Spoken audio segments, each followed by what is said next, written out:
It's day 16.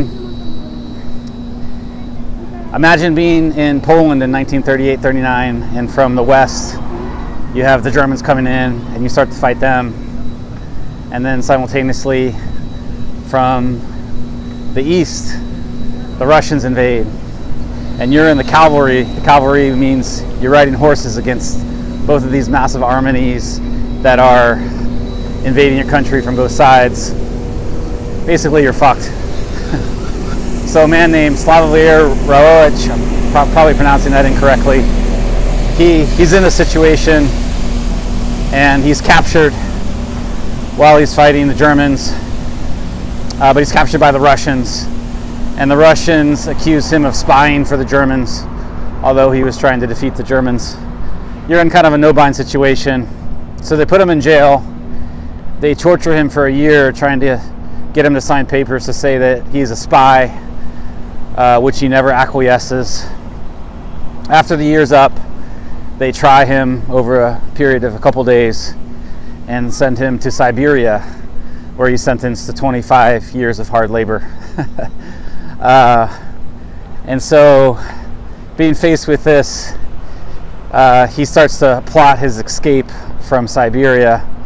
The problem is, when you escape the camp, you have about 500 miles that you have to go through to get out of Siberia in very cold conditions with no food. He wrote a book called The Long Walk, which I highly recommend. I listened to it on Audible while I've been doing this challenge. It's an extraordinary story, and it just shows what humans are capable of, especially when the stakes are high. When the stakes are pretty low, I think it's easier to give up. He broke out of the camp with 6 other men, and then they actually picked up a Polish woman along the way, so they had a 7th person, and they made the escape through Siberia, and then they had to get through Mongolia. They had to get through the Gobi Desert, through the heat with no water, and then as a coup d'etat, they had to climb over the Himalayas to get to India, to freedom, where the British were in occupation of India. Side story, 7 Years of Tibet is about a German officer who gets put in camp in India and then hikes over the Himalayas to Lhasa, Tibet, to escape and get his freedom that way. Anyway, back to the story. So this long walk is what the book is called, and it's about what he and his compadres went through to basically get to India and escape Siberian camp. And they faced starvation, extreme temperatures, animals, hostile lands, heat, pretty much everything that you can think. And they started with 7, and not all 7 made it to India.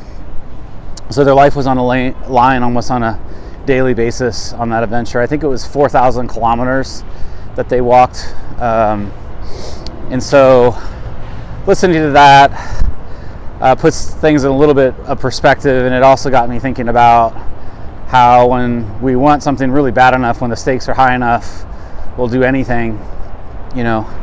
So for 1,000,000 steps, this isn't life or death. I've got good shoes, I've got good nutrition, I'm sleeping in my bed. But if your life is on the line, or if somebody else's life is on the line, you'll do a lot more. Or maybe there's a significant amount of money or a challenge. So I think it's interesting to think about how you can raise the stakes personally so that you don't give up along the way. And also, whatever you think is possible, you can look at extremes like Vladimir and some of the things that he went through in his journey there. As another side note, there's a movie coming out with Stephen King called The Long Walk.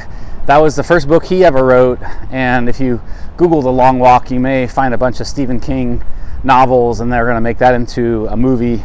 There is a movie based on The Long Walk with a Polish author. It's called The Way Back, and I listened to the audio first, and then I went back and watched the movie, and I was quite disappointed in the movie because I guess in the book you really understand the hardships that they went through and a little bit more of the personalities. and then they changed some of the storyline in there as well. So it's not a terrible movie, but after reading the book, it was a little bit disappointing because it wasn't really all in alignment with the true story. All right, so if you got an extra 11 hours to spend, or if you're doing 1 million steps in a month, you've got a good book recommendation. I guess you could watch the movie or read the book too. Listening to the book was a really great way to immerse myself in somebody in a high stakes situation in a long walk. Okay, hope this has been interesting to you. I know it was interesting to me when I listened to it. It also got me into investigating other long walks and marches that people have done through time. Day 16 just started here. It's early morning, beautiful day, and over the hump of halfway. I'll see you on day 17. Bye for now.